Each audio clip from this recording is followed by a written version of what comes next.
Every time that I think that the Draymond Green and Jordan Poole situation is over and can't possibly get any worse, against all illogical odds, it absolutely does.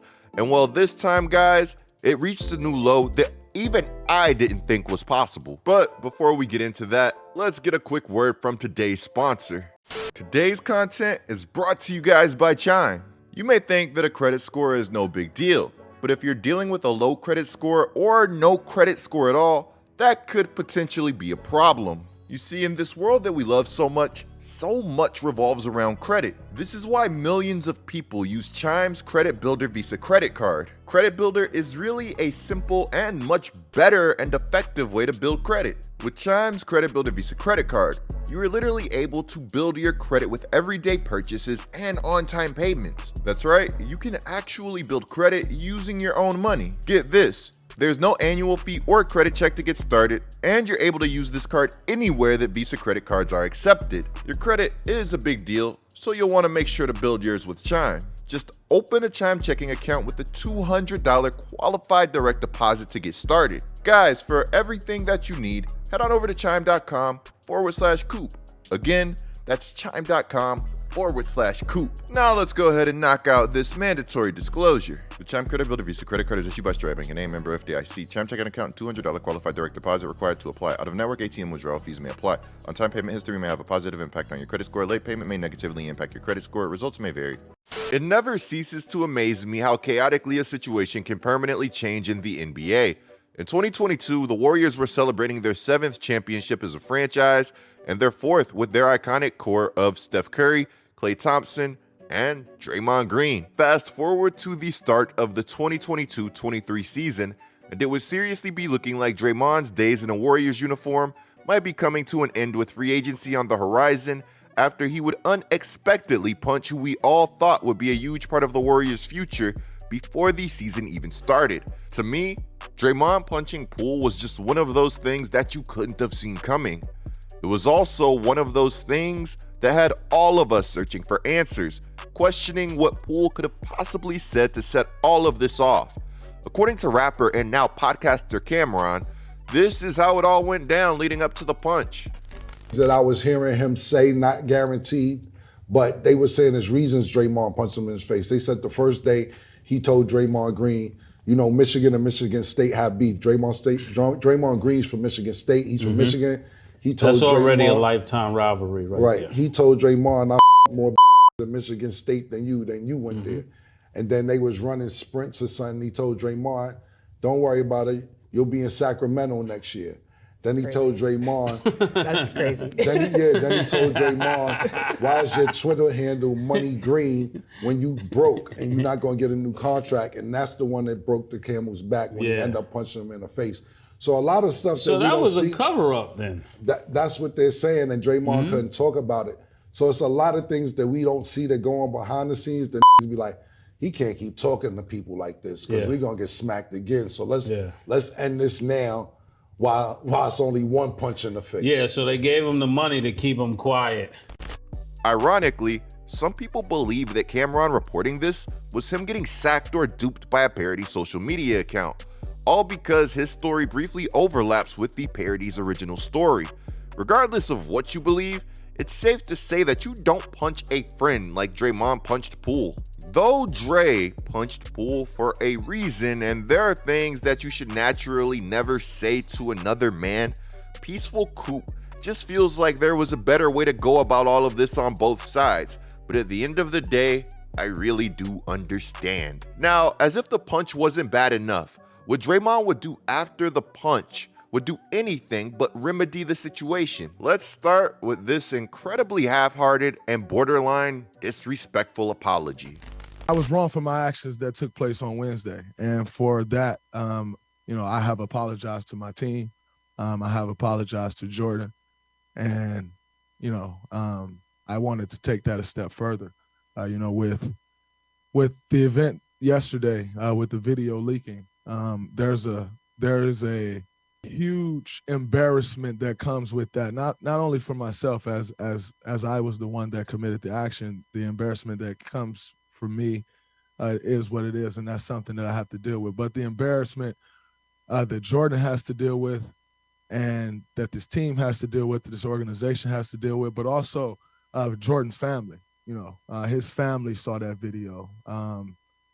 His mother, his father saw that video. And quite frankly, if my mother saw that video, I know how my mother would feel. I know what her reaction would be, and I know what her next step would be. And so for that, I apologize to his mother and his father and, his family, his friends that care for him, because that is a sense of, or a level of embarrassment that they have to deal with too. I apologize to this organization. We just won a championship. Maybe I'm in the wrong here, but there was something about this apology that left a terrible taste in my mouth. Apologies usually suck because they don't usually make up for what led up to them, but there was something about this one that just really felt nasty to me. Maybe it was the manner in which he brought up that he embarrassed his family, or maybe it was the fact that Dre really went on to shoot a promo for the Punch to open the NBA season. Now that you processed what just happened, now you've processed the why. Now how do you feel, and what do you feel about it? Because everyone still needs to process what happened. That could take time. As much as I would have liked this situation to simply end with this promo, or even the Jordan Poole trade, for crying out loud, it wouldn't. And that wouldn't be the fault of Jordan Poole. To rehash that trade that I just referenced that took place earlier this summer, the Warriors would move cash considerations, a 2027 second round pick, a 2030 first round pick that was top 20 protected, Ryan Rollins, Patrick Baldwin Jr., and Jordan Poole for Chris Paul. Yeah, guys, this is a move that we will surely discuss more in depth very, very soon. To me, this trade was the Warriors telling me all that I needed to know about the direction of their team and the Green and the Poole situation in general, with the team effectively choosing Draymond and winning now over the potential and contract that they recently gave Jordan Poole. Basically, my reaction to this trade would be the same reaction that Poole had when he was asked if he recently talked to Draymond following the trade. Have you heard from Draymond? If you told me that Jordan Poole wouldn't be on the Warriors a season or so after the Warriors just won a championship, I would have never believed you. With Poole getting shipped to Washington, he would go ahead and unfollow Draymond on social media, which really didn't surprise anybody. Honestly, I'm surprised it didn't happen sooner. Without a doubt, Poole had to at least have him muted, because I sure would have. So a few weeks after the Poole trade, Draymond would go on to get that contract that he coveted from the Golden State Warriors. He'd go on to get locked in the Golden State for 4 more years while earning $100 million in the process. A few weeks after bagging that contract, Dre would go on Pat Bev's podcast and he would shed more light on what happened between him and Poole. I don't just hit people. Dialogue, of course, happens over time, and you usually ain't just triggered by something like that fast, to that degree. You know what I'm saying? Like, this is a team. You know what I'm saying? Like, ain't nobody on my team triggering me, in an instant. We know stuff that you don't say amongst men. You know what I'm saying? We know things that you have to stand on. Poole's dad would hate everything that Draymond said. So much so that he would respond to this clip saying that, "I'm going to stand on this, that's some BS. JP was his guy and he avoided me all last year. He is a soft A, B, and I'm standing on this, and he didn't apologize to me and my wife. So he's a lame, and me and him can meet anytime he wants." Now, I really don't want to be the bad guy here and prove anybody wrong or anything like that, but technically in Dre's half-hearted apology, he did apologize to his family. But that's not here nor there. Poole's dad is mad, and I completely get it and respect any dad that wants to stand up for their son.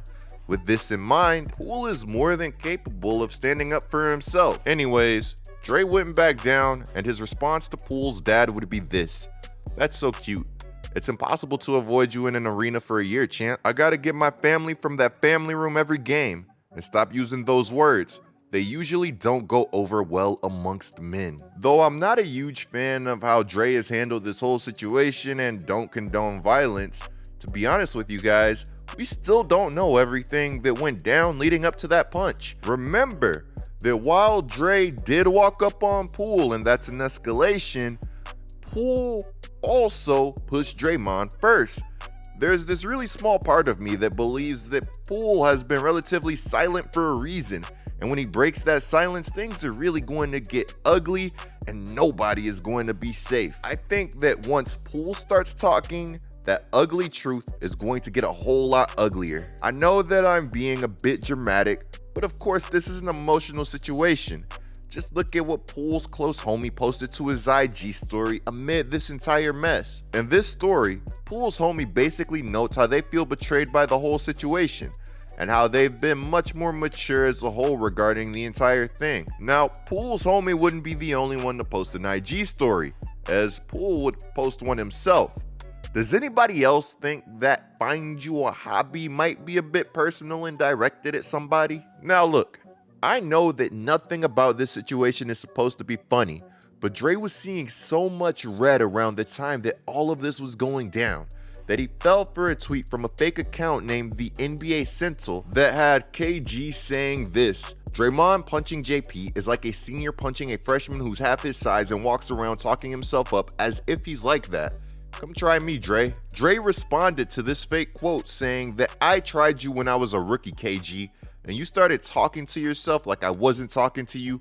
What's that like? The freshman picking on a senior citizen that's double his size? What's so amazing about Draymond responding to that tweet is that it just made KG look really good. I'm so glad that KG was chill when he saw this and just called out the original tweet for being fake, because the last thing we needed at this point in time was more beef. I mean, we've already got Jordan Poole out here training in a boxing gym, and again, I'm just going to say that the timing of him doing this couldn't have been better. Imagine if Dre and JP actually put together a celebrity boxing match. That thing would do silly numbers. Now, unironically, there are a number of people that have challenged Dre to a boxing match or a celebrity boxing match, with one of those people being Jake Paul. Honestly, for me, celebrity boxing really doesn't hit anymore, but if the names were right, then maybe I'd give it another go. Guys, in the comments below, let me know what you think of everything. Clicking the video on the screen right now is a great way to support my channel. I'm GetLikeCoop, bringing you guys the scoop until our next upload.